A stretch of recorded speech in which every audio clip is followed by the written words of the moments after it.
Let's get back to the immigration issues I kicked off the program with, and I'm joined from Canberra by the Shadow Immigration Minister Dan Tehan. Thanks for joining us, Dan. I opened the program by looking at how we're overshooting our immigration numbers again this year. We've got these issues about who's been given a visa to come into this country, their connections to terrorist groups and the like.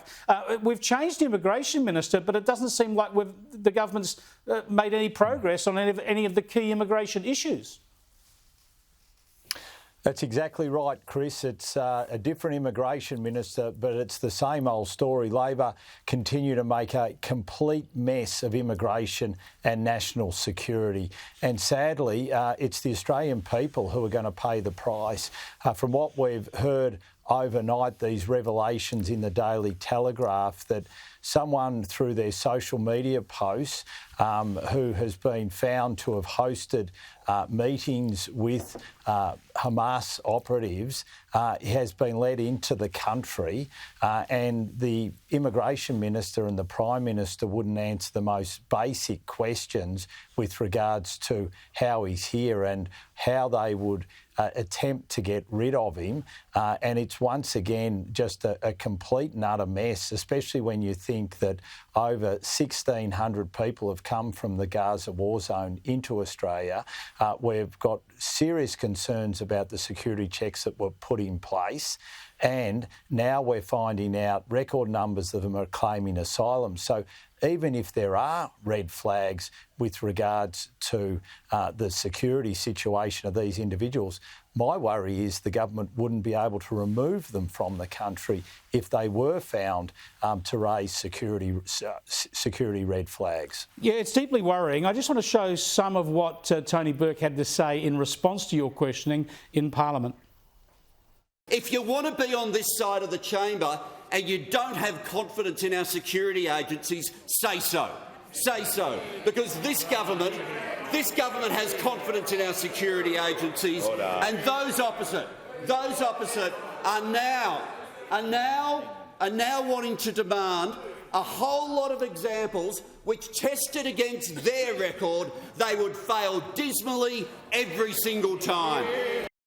Tony Burke here. Now, my point is he keeps hiding behind the security agencies and his department, but these issues of people connected to terrorist outfits and the other bloke from America who was saying that October the 7th is a day for celebration, these are examples that the media and the opposition has highlighted, and only after you've put them into the public domain has the government and the minister actually decided that they're going to refer them for examination. I mean, if you weren't doing it, it wouldn't come up. So it just goes to his competence. What's he doing?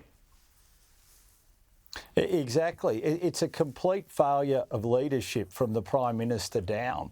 And we know, because we uncovered it in FOI documents, and that the only reason that our security agencies were looking at the people that came in on tourist visas were if they were referred to them. So we still haven't got a question to were they all referred or not.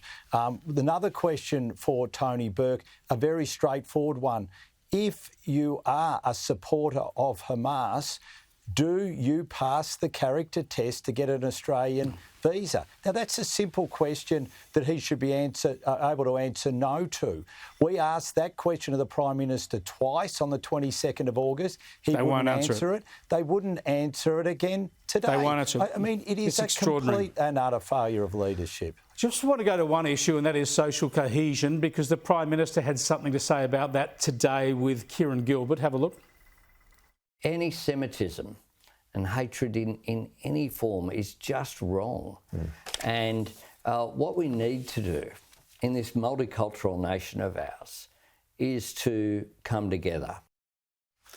Look, this is pathetic. This is a national leader saying we all just have to come together and love each other, but he's done nothing to get rid of the extremism. Death to Jews and where's the Jews and preach and celebrating the death of Jews on October the 7th. No police action over that. No action on these visas now. No attempt to shut down the hate speech, but we read apparently that an 82-year-old woman who rang a mosque, and apparently said horrible things to the people in the mosque, she's being charged. I mean, the Prime Minister is not doing anything to show the country where to draw the line on hate speech.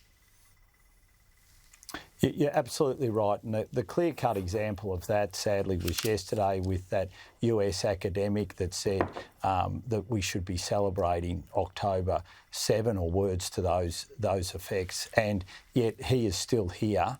And we don't know what the action, if any, the government is going to take to remove him from the country. And a quick search of his social media showed that he should never have been allowed into the country to start with. So the Prime Minister can utter words, but if you're going to fix social cohesion in this nation, you have to act. Yep. And the sad reality is the Prime Minister is not acting. And that is why we're seeing social cohesion in this nation disappear before our eyes. I have never seen the like of what we've seen in the last 12 months. And sadly, it's going to continue while this weak Prime Minister is in the office. Yeah, it's terrible. Thanks for joining us, Dan. Dan Tehan there, the Shadow Immigration Minister. He's right. There's just no leadership on this. It's a hands-off approach from the Prime Minister and the Immigration Minister. No leadership, and that's what you're there to do. You're there to lead, act and lead.